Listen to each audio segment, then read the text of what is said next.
Ya, pemirsa, Pantai Carita merupakan satu dari 5 pantai dan merupakan daerah yang terdampak tsunami dan gelombang tinggi yang terjadi di Kabupaten Pandeglang saja. Di antaranya juga ada Pantai Panimbang, Pantai Teluk Lada, Pantai Sumur, dan juga Pantai Tanjung Lesung. Dan untuk mengetahui dampak dari tsunami dan gelombang tinggi yang terjadi di Selat Sunda, kita telah terhubung dengan reporter Edra Pramaskara Ambarita, langsung dari Cilegon, Banten. Edra, selamat pagi. Bisa Anda ceritakan saat ini di mana posisi Anda dan bagaimana keadaannya di sana? Iya, untuk saat ini saya berada di Kampung Tancang, Kecamatan Cinangka, Kabupaten Serang, Banten. Dan lokasi tempat saya berdiri saat ini merupakan salah satu lokasi yang terdampak paling parah dari peristiwa tsunami yang terjadi kemarin pada pukul 21.30 waktu Indonesia bagian Barat. Terlihat di belakang saya ini adalah puing-puing rumah yang berada dekat dengan bibir pantai yang hancur porak-poranda terkena sapuan ombak. Kemudian yang tampak adalah rumah-rumah warga yang memang memiliki bangunan semi permanen yang hancur, namun juga ada masih rumah warga yang merupakan bangunan permanen yang masih dapat berdiri dengan kokoh. Dan saat ini saya juga sudah bersama dengan Mas Endang, yang merupakan salah satu warga pemilik rumah di kawasan ini ya, betul ya. Mas, bisa disampaikan waktu kemarin terjadi peristiwa tersebut, bagaimana Mas bisa melarikan atau menyelamatkan diri? Sebenarnya sih acaranya mendadak, Mbak ya. Kalau misalkan kira-kira jam 10, setengah 10-an itu kita dadakan. Saya juga kaget sih begitu datang ombak kira-kira sekitar di atas 9 meter. Di atas 9 meter ini udah ada di belakang rumah. Itu pun nyaris anak istri saya udah nggak bisa diselamatkan lagi. Tapi alhamdulillah udah bisa saya evakuasi gitu loh. Itu aja sih. Kemudian kemana Mas menyelamatkan diri? Karena ini kan jaraknya agak di bawah dan harus berlari ke atas, itu sejauh berapa kilometer atau sejauh berapa meter? Kalau kita mesti lari itu 1 kilo. 1 kilometer kalau misalkan kita mau ke tempat yang lebih tinggi kurang lebih 1 kilo aja. Dan itu juga ya prosesnya lumayan repot juga. Masalahnya dikejar-kejar ombak, kalau nggak ya gimana lagi, Mbak. Saat menyelamatkan diri, apa barang-barang atau mungkin benda berharga yang Mas sempat selamatkan, atau memang hanya menyelamatkan diri sendiri saja beserta dengan anggota keluarga begitu? Yang saya selamatkan cuman yang penting anak saya yang pertama, 2 sama istri saya sama keluarga saya. Selainnya ya habis semua. Bisa berjalan ke sini sebentar, Mas? Juga ini bisa dilihat kan di bibir pantai ini sudah porak-poranda ya, Mas ya. Ini benar kawasan wisata ya? Ini kawasan wisata Anyer Carita. Anyer menuju Carita. Berarti ini di kawasan wisata di dekat hotel apa begitu, Mas, tepatnya? Ini tepatnya di samping The Hotel Double G. Terus sebelah sana durasi 500 meter kita ada Hotel Purretno. Sebelah sana lagi durasi sekitar 100 meter ada Hotel Kraton. Itu aja. Sebenarnya di sini kalau misalkan tahun baru bisa lumayan buat penghidupan masyarakat sih. Tahun baru, Lebaran, hari Sabtu Minggu lumayan ramai. Kalau udah seperti ini ya mau dibilang apa? Begitu berarti ketika Mas menyelamatkan diri sempat juga melihat korban-korban lain, apakah bisa dibilang memang kebanyakan adalah wisatawan begitu ya?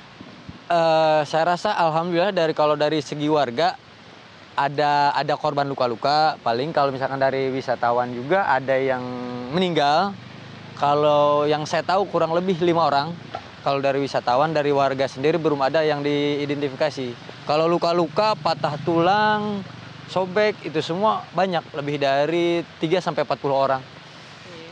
Iya, Mas. Kemudian ini, Mas, lokasi tepatnya rumah Mas Endang yang di sebelah sini ya, Mas ya? Ini rumah saya. Oke. Oh, yang sebelah sini. Kalau ini juga rumah saudara ya, yang warna hijau. Keluarga. Ini Ini rumah saudara saya yang ini, yang di samping mobil ini, mobil rumah saya ini, itu adik saya nih masih keluarga juga, nih keluarga. Berhubung udah terjadi seperti ini, ya evakuasi ke tempat yang lebih tinggi aja. Berarti memang di sini yang rusak bangunan yang semi permanen ya, Mas ya. Untuk bangunan yang menggunakan batu bata sendiri bisa terbilang tetap kokoh ya Mas ya? Yang menggunakan Oke. batu bata, ada yang kokoh, ada yang enggak gitu. Oke. Untuk bantuan sendiri apa yang sudah Mas terima dari tim Basarnas? Untuk bantuan sendiri kita belum ada. Maaf ya, bukan berarti kita pengen dibantu atau apa. Belum ada sampai saat ini. Belum ada yang memang real nyata bentuk bantuan ke kita. Misalkan kayak pakaian gitu ya. Kalau misalkan untuk luka-luka udah ada dari pihak kepolisian Polda Banten udah turun. Basarnas juga udah sebagian ada yang turun. Mungkin karena faktor cuaca juga, faktor kendala malam kali ya. Hari ini mungkin bisa dioptimalkan. Untuk lokasi pengungsian sendiri di mana ini Mas? Lokasi pengungsian sebenarnya kita dadakan, nggak punya camp khusus karena kita masih ada masjid, majelis juga ada, kita gunakan buat pengungsian untuk sementara. Kalau untuk harapannya ke depannya ini bagaimana dengan adanya peristiwa bencana seperti ini, apa yang Mas harapkan? Harapan sih banyak, utamanya buat pembenahan relokasi kalau toh memang ada bantuan. Buat relokasi warga yang ada mesti dibantu, kalau misalkan yang enggak ya enggak. Ya udah, kalau udah terlihat seperti ini ya memang harus dibantu mau nggak mau, itu aja. Saya harapkan ya seperti itu. Iya, demikian yang disampaikan oleh salah satu warga yang memiliki hunian tepat di bibir pantai di Kampung Tancang saat ini. Dan untuk sekarang warga sendiri memang sudah meninggalkan rumahnya masing-masing, khusus untuk warga yang memiliki rumah atau hunian di sekitar area bibir pantai dan langsung menuju ke area yang bisa untuk tempat terjadinya evakuasi atau mendapatkan perawatan medis apabila memang mengalami luka-luka atau cedera lainnya. Dari situ memang sudah masuk juga tim evakuasi gabungan dari Basarnas dan juga ambulans dari Polda Banten yang kemudian dapat membantu warga untuk segera dievakuasi selanjutnya menuju ke puskesmas di Desa Karangsuraga yang masih terdapat di Kecamatan Cinangka untuk kemudian selanjutnya mendapatkan perawatan medis yang lebih memadai. Demikian yang dapat saya laporkan, Ami. Edra, bisa Anda ceritakan seberapa jauh lokasi Anda berdiri dari bibir pantai dan apakah memang rumah-rumah semi permanen yang ada di dekat bibir pantai seluruhnya tersapu?